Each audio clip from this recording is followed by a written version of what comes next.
A lot of years ago, when I was still in Atlanta, I returned to the office one afternoon after I had been out doing something, I'm sure, very priestly.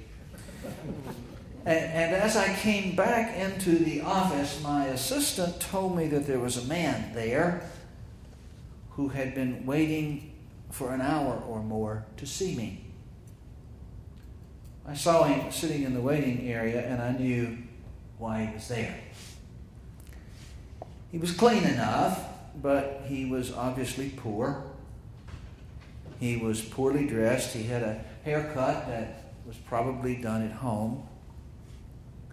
And I knew he was there to ask for money. It is a common occurrence. And it is always a quandary for me. What do you do?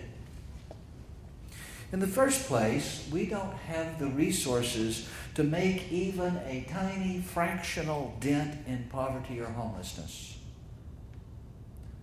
We don't have the resources to touch hunger by giving people money. Is the person on the up and up? Is this an honest person, or is this a scam? Is this person really hungry and homeless, or is this just the way he makes his living? And then there's the question of whether or not it's helpful to give money to people. Is it a kind thing to do or not? And all of that just kind of churns around in me. And on the other hand, this is a human being in front of you, a child of God, in whose eyes is the reflection of Jesus. This person standing in front of you is not all the poor people in the world. This person is not all hunger, homelessness. It is a person with a name. So what do? So in that instant, I saw all that reality, or rather more accurately, I saw the man sitting there in my waiting room through the lens of that reality. And I wanted to slip out the back door and come back when he had grown tired of waiting. If I'm honest, it was because of me, not him. I didn't want to be confronted with the dilemma. I didn't want to be confronted with the problem. I knew what he wanted, and I knew that whatever I did, this is the real crux of it, I knew that whatever I did, I was going to feel bad.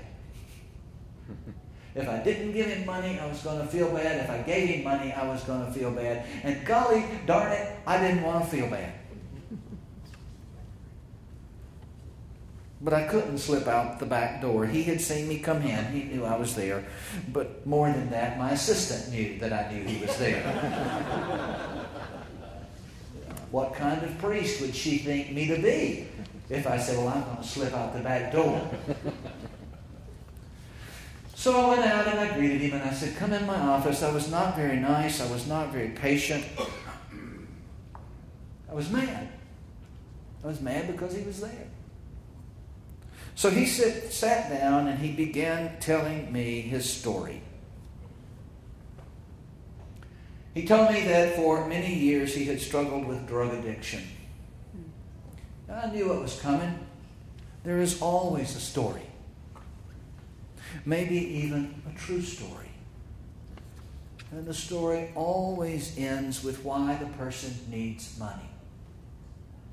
And there is a reason for every avenue why money is the only thing that will do any good. So I listened.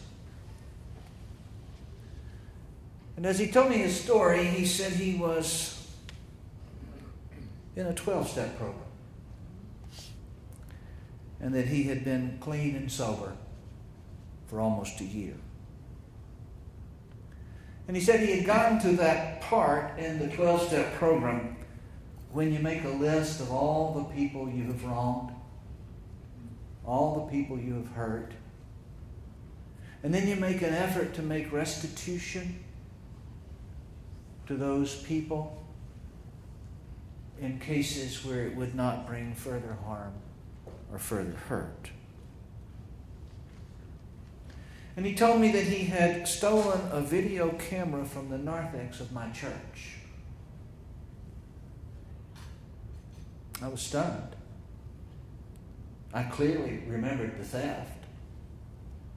He had come in by removing a skylight, gotten up on the top of a flat roof and removed the skylight and dropped down into the narthex, a very large narthex.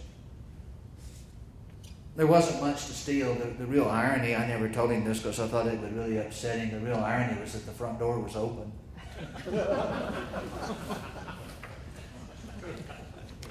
He could have saved himself a lot of trouble. There wasn't much to steal. We had a black and white video camera mounted in the narthex, so right at the door, so that we could televise on monitors set up in the narthex. We could televise what was going on in the inside for those occasions like Christmas and Easter when we had an overflow. And this man had taken the camera. He had dismantled it from the bracket that held it.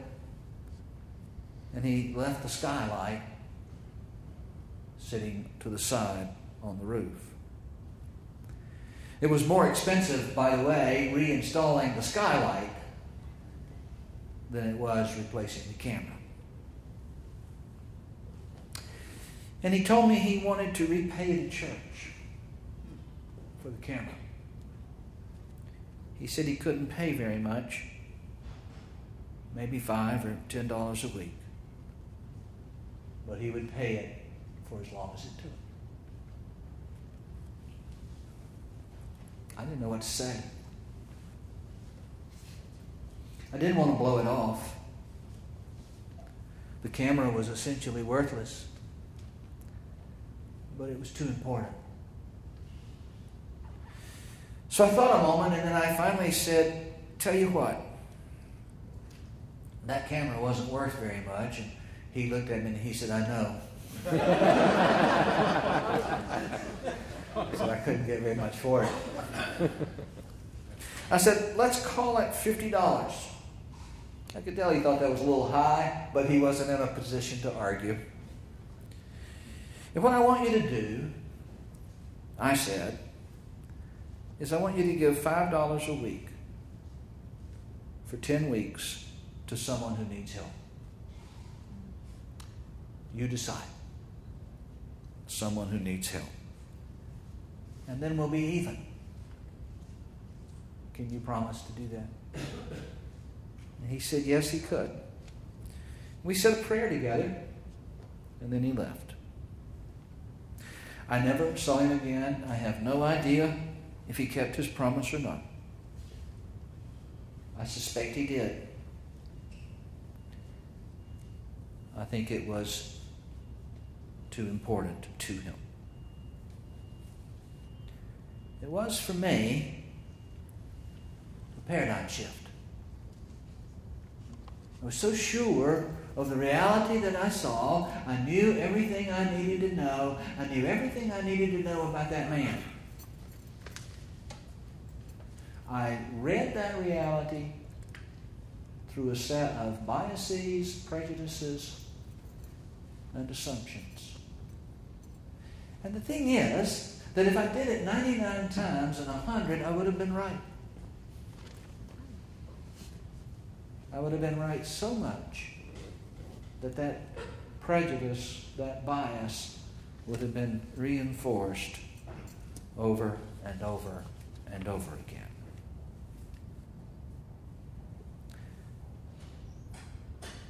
There's a strange little parable in the New Testament, somewhere in the New Testament, about a man who owned a vineyard, and at harvest time he went into town to hire day laborers to come work at the vineyard. Pretty much the way we would do that today. There's a place in town where people hung out waiting to see if anyone needed help in their vineyards. So he got some men, some workers, I assume they were men in those days, and told them, I'll pay you a fair day's wage. The going rate, say a denarius for the day. That's easy enough because nobody has any idea what a denarius is worth. But anyway, about 11 o'clock in the morning, he realized that there was more work to do than he had thought, so he went back to town and hired some more workers, saying to them, I'll pay you a fair wage. At 3 o'clock in the afternoon, he did the same thing. And then, just 1 hour before quitting time, he felt that if he had a final push, he could really get a lot done. And so he went and he got some more workers and brought them out. When it came time to pay the workers, he told his steward to line them up in reverse order. The person who had been here the least time in front, and then the next most time next, and then the next most time, so that the people who had been there all day were at the back of the line. And when the first workers came forward, he paid them a denarius, a full day's pay. And a murmur of excitement ran down the line. Wow! Did you see what he's doing? If he's paying those guys that much, what will he give us? And when those who were at the end of the line, those who had been there all day, got to the pay table, each of them received 1 denarius, a day's pay. And they all began to grumble.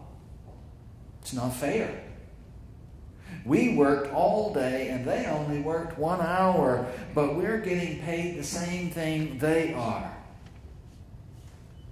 It isn't fair. That was my children's strongest complaint about anything, by the way. It's not fair. Friends, the vineyard said, the vineyard owner said, have I cheated you? Did I tell you something that I didn't do? You gave a full day's labor. You worked hard, and I have given you a full day's wage, just as I said I would. Surely, I am free to do as I please with my own money.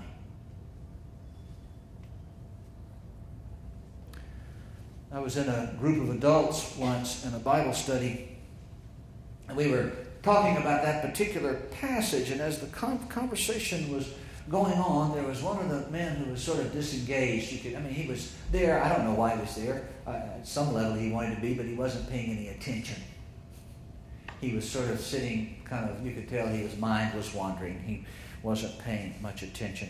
But at one point he started listening. Something caught his attention, and you could see the horror spread on his face. And finally, it was just a hoot. Finally, he sat upright and sputtered, literally sputtered. He said, wait a minute, that can't be in the Bible. It's un-American.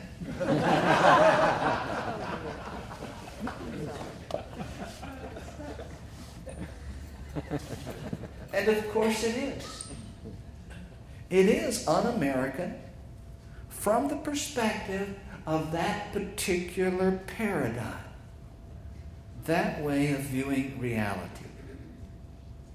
There are all sorts of attempts that get made to explain that parable away.